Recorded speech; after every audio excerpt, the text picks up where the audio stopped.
May transcription job na ibibigay ako sa'yo. I heard na you've already stepped out of the BPO industry. You might wanna try this. So yeah, I want to. Nagmamadali ako nung araw na yun. So sabi ko, I want to be in my comfortable wear. Nakita ko yung damit sinunod ko. Tapos hindi ko alam na Jollibee Foods Corporation pala. At hindi ko alam na may dress code. Nakarating na kami sa Ortigas. Doon ko na lang nalaman. Main office ng JSC. Doon ko na lang nalaman na magta-transcribe kami ng evaluation interview ng mga heads ng Jollibee. So,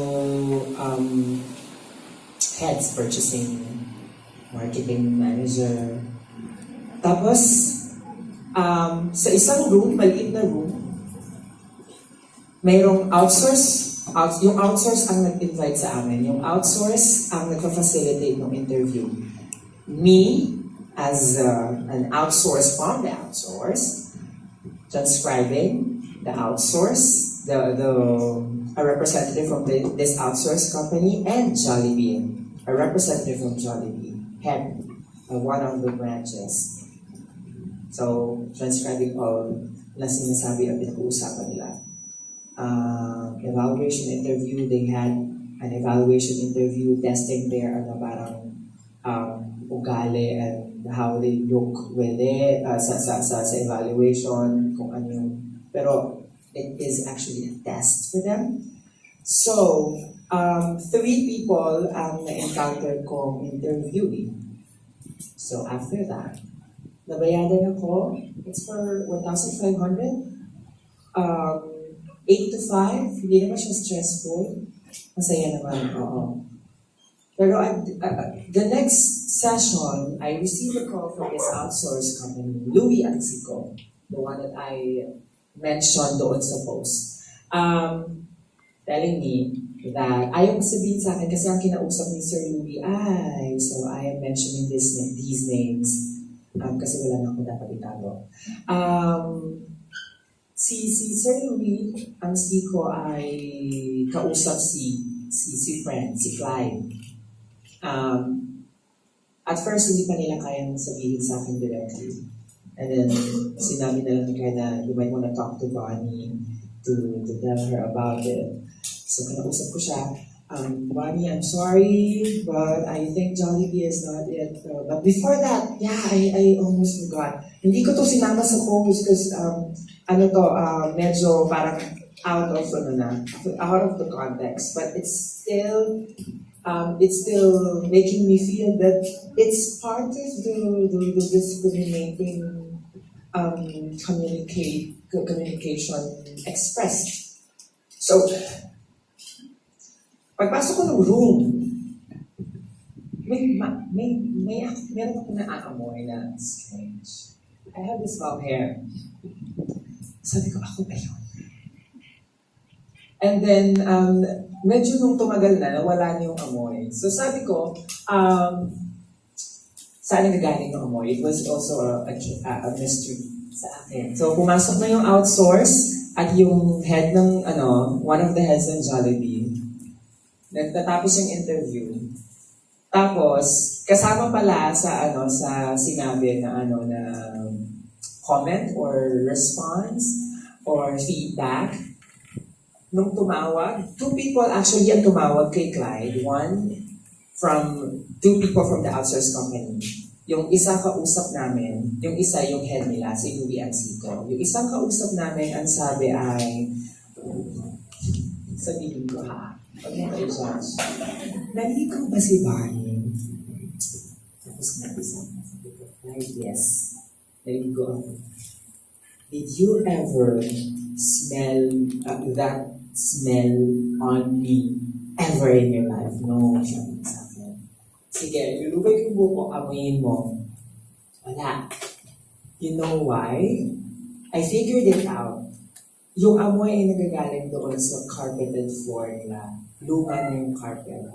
So sabi ko, Miss, sa phone, sinama ko rin sa complaint letter. This is where the discrimination is has started. Sa akin, actually, because of my hair, sa akin yung sinasabi na sa akin yung galing ako. Natatanggap ko yun. Okay lang po to. Pero I can assure that it's not coming from me. God damn, God, not coming from me. So,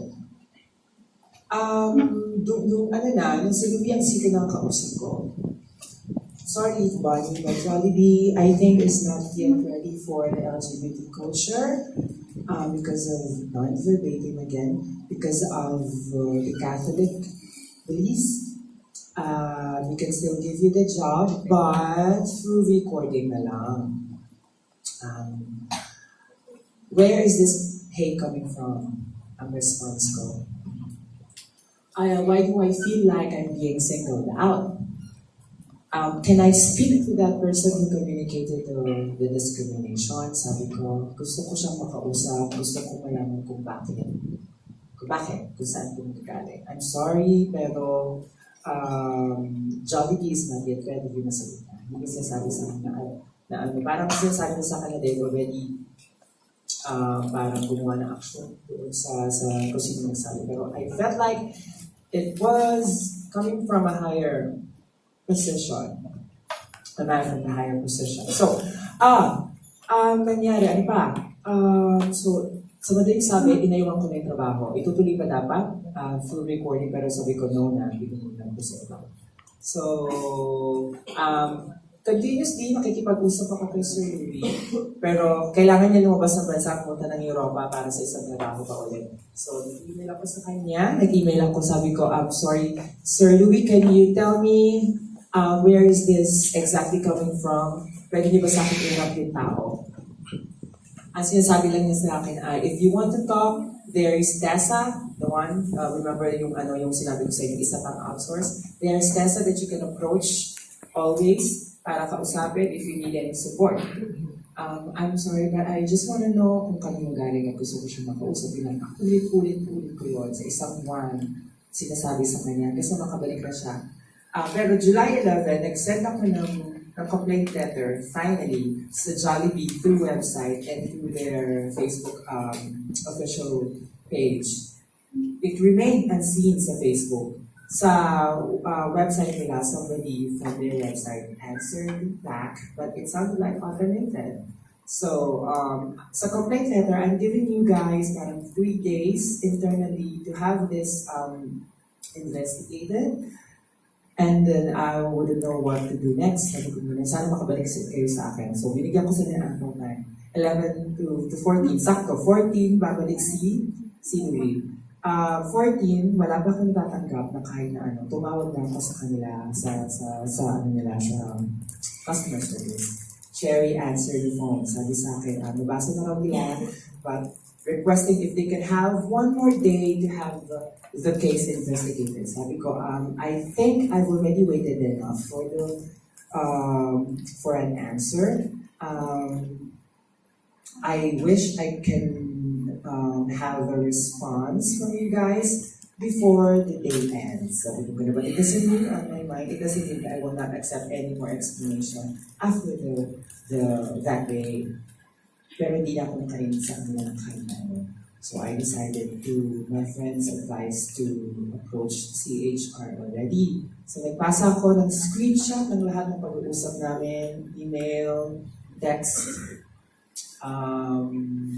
tapos nag-report and lahat ng proseso pinagdaanan ko. And then, naghintay ako ng 2 linggo para may humawak ng kaso. Kasi nasa field yung dapat hawak nito. So, nag-post na ako after 2 weeks kasi sabi ko parang ito nangyayari tagal. Kasi sabi ko, after all, this is not about me. Parang kasi everyday I am experiencing catcalling, bastos, from mga kanto boys and from same people na may pinag-aralan. Basta, ang tingin nila sa sarili nila ay so entitled with their sexuality, they will look down on me. So, sabi ko, kailangan ko itong i-post to raise awareness and kailan ko hindi ngayon, kailan. So, pinost ko na siya, pero hindi ko alam talaga, ay pinag-isipan ko kung paano ko siya i-structure, kung paano ko siya ikwento, na hindi siya combative, kasi ayaw mo naman na mag-burn ng bridges, because at the end of this day, I want to parang maging alliance ang Jollibee as a corporation, but I cannot turn down the fact na the discrimination is coming from inside the corporation. And I am totally aware that the discrimination is not a reflection of their values, because laking ano ko yun, Jollibee natin lahat. So, ayun, nag-react na sila a day after. Saka lang sila sumagot sa akin sa Facebook. At saka lang nila kinakontact through text. Gusto nila makipagkita, gusto nila makipag-usap, pero sabi ko, I have already bridged this to CHR, and it would be best kung Commission on Human Rights ang magpa-facilitate ng kaso. So, hinayaan ko na lang yung Commission on Human Rights. So, naghintay ulit ako ng isang buwan ulit bago kami nakapag-usap. Finally, nagharap kami ng Jollibee sa Commission on Human Rights with Louie Ansico, representative ng outsourced company. Usap kami, explain nila yung side nila. Ang sabi nila doon sa public statement is the discrimination is coming from a consultant and there too. Tapos, ang weird sa akin ay, until now, pero sinashrug off ko na lang. Nanggaling daw ito sa trainer, sa isang trainer nila. So, sabi ko, ano ba talaga yung totoo? Pero it doesn't matter na kung kami magaling. Gusto ko makaharap yung tao. Yun pa rin yung stand ko. Sabi nila, they've already sanctioned the tao. Sabi ko, and if they're gonna allow me to face the person, they are wishing na sana maging confidential. So, sabi ko sa inyo, hindi siya confidential. Pero hindi naman natuloy eh.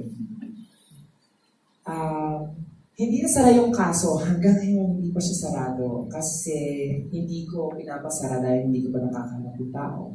So sabi ko, hintayin namin. I'm sorry, nag-apologize.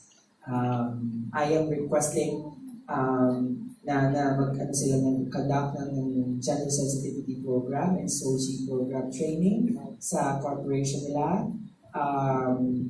At bigyan ng trabaho, ng maayos na trabaho yung LGBT community at mag-facilitate ng mga programs and training programs ay from the LGBT community, lalo na sa mga Love Networks or Rainbow Rights.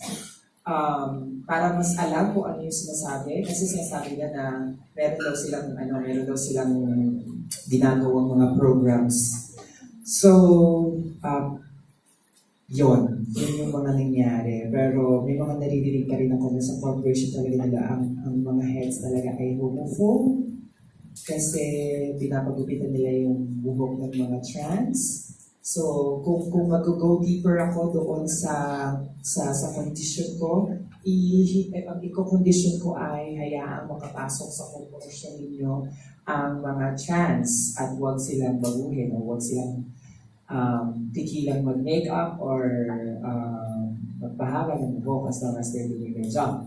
So, yun ang nangyari. So, moving forward, sa CHR na actually yung mga susunod trabaho, pero hindi pa nasarado dahil pumasok na itong 1,000 peso budget sa CHR. So, feeling ko, na-shock sila, hindi sila nakagalaw masyado. At, hindi na nila nahawakan ng mga ayos yung trabaho. So, hindi ko alam kung saan ako puposisyon doon, pero ang malinaw sa akin ay hindi pa sarado yung kaso. So, pero happy ako dahil finally nakagalaw na yung pagpasa sa ADB sa Kongreso. At ngayon ang goal natin ay maipasa siya sa Senado at yung pagpasa Diyos na maunawaan ng Duterte na kailangan ipagmanahan. Ano ba? So, yun. So moving forward, after all these turmoils and psychological trauma, so nag-post ako, napansin ng mga tao, shared by thousands, na hindi ko na-expect. akala ko mga friends ko lang.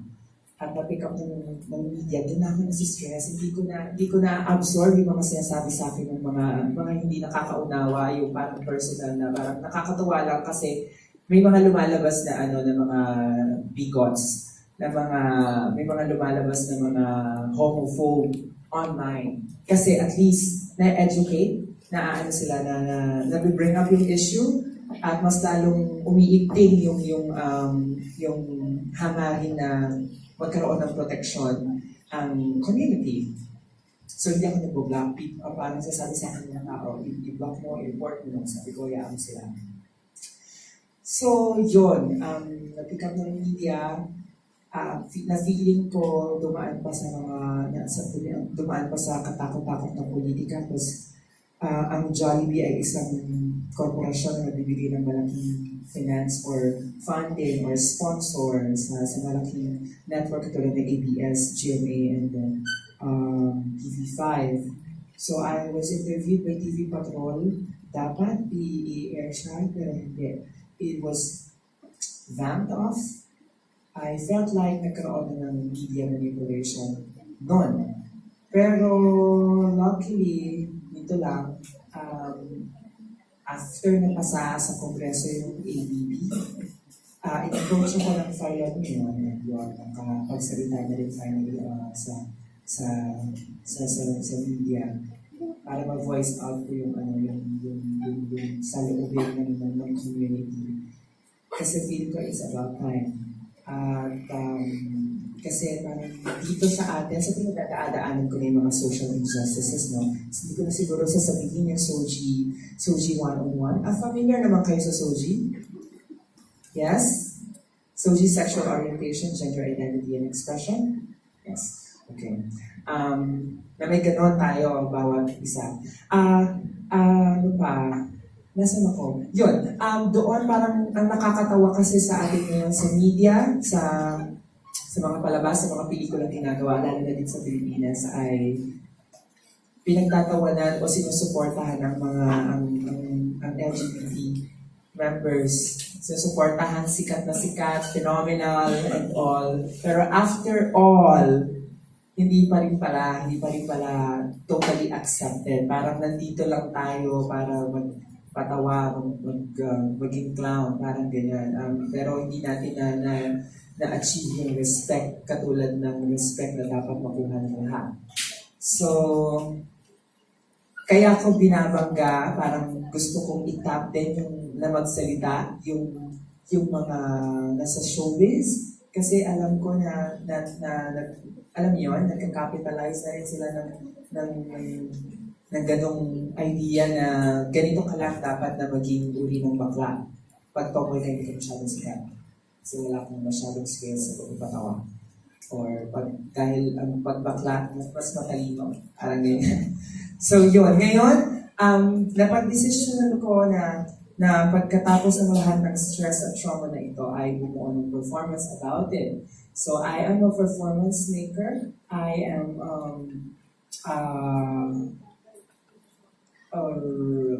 estudyante ng Carnaval Festival Education Laboratory. At nakaisip ako ng response. In-invite ko, gumawa ako ng gift certificate. Gumawa ako ng performance in a form of, siniset ko yung performance sa isang salon.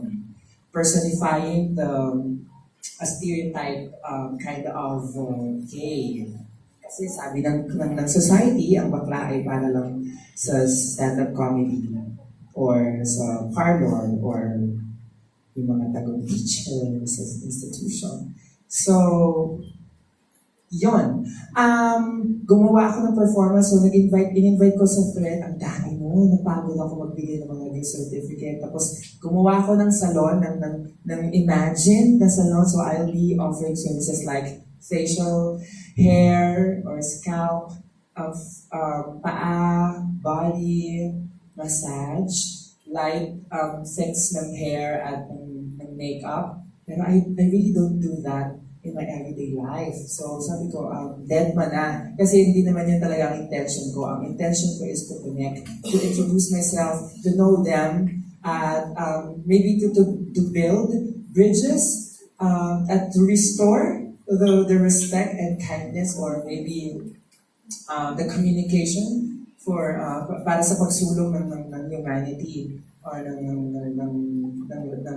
equality. So, yon, may mga nag-respond naman na mga tao, pupunta sila, this is a durational performance work from 1 p.m. to 8 p.m. So I'll be doing the same good thing for 7 hours. Tapos, if you want to join, if you want to come in to experience it also, they'll be doing it in Mag-ibig Street near UP de la Mamba. So it is a pay what you can or plan ticketed performance. I am inviting, this is the good news, I invited Jollibee to come, maybe to have a representative from them. They reply, and sabi nila, you want me to read the invitation?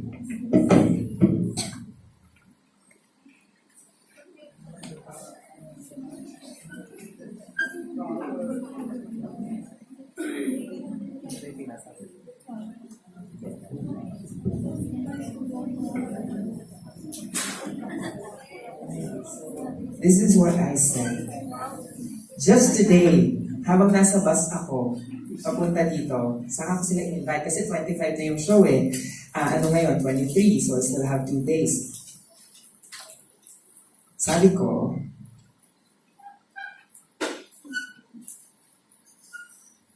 hi, Miss Pauline. Si Pauline yung Engagements Director, Communications Director nila. And Jollibee Foods Corporation. This is Bonnie Cadag. I am doing a performance this October 25 as part of Carnaval Festival Education Laboratory. I am doing this as response to the call of the community and to all the people from social media who got involved in the recent issue. As we bring this to conclusion, I humbly invite you or representatives for a pampering session. So it is a pampering session. Each session is for 10 to 15 minutes only. This is actually a performance work with intentions to build bridges and invest in restoring greater respect and kindness and encourage deeper communication about humanity. This is a durational performance work from 1 p.m. to 8 p.m. That will happen in Luyan ng Magiting, 29A Magiting Street Teachers Village, East Diliman, Quezon City. The performance work will be streamed live via Facebook. So, kung hindi kayo makarating, naka-Facebook Live naman kayo. Ako pala, at yung mga participants. So I hope for your presence and support in this advocacy in educating and fighting for safer environment, inclusivity, and equality. I will keep my lines open should you have questions and clarifications. This is entitled Once Upon a J. Why? Because my real name is J, Giovanni. That's my real name. And this is good to pay homage. Siguro, bilang respeto kay Jennifer Laude, and also for Jollibee. So Giovanni, Jennifer, Jollibee. So it's Once Upon a J. To know more about this, you may visit the event page, tapos nilagay ko yung link, or visit Carnaval Festival page on Facebook. Sincerely yours, Bonnie Cadag. Jollibee. Hi, Bonnie. We will be forwarding this to the management. Rest assured that we will try to get in touch with you as soon as possible. Thank you. Thank you, JFC. I hope to see you guys on the 25th. So, sana makarating sila. Finally, ma-win back nila yung sales na nawala sa kanila. Ma-win back ko din yung pagkatao ko. Kasi until now, hindi pa rin ako nakakapamuhay ng normal. Hindi na siguro ako makakapamuhay ng normal kasi bigla ang responsibility na binigay sa akin. So, ngayon ko lang natututunan. Actually, yung kumbaga nagkakaroon ako ng master classes on social injustices and the SOGI and all that, and misogyny, patriarchy, and mga ganyan. Hindi ko pa perfect, pero I'm learning. So, yun. Pero sabi ko, hindi ko naman siguro kailangan pa matutunan ng lahat ng yan. As long as makatao ka or tumatrato ka ng wala ka na natapakan, tama na siguro yun. So, Yun yung nangyari. So, yeah. Okay, thank you.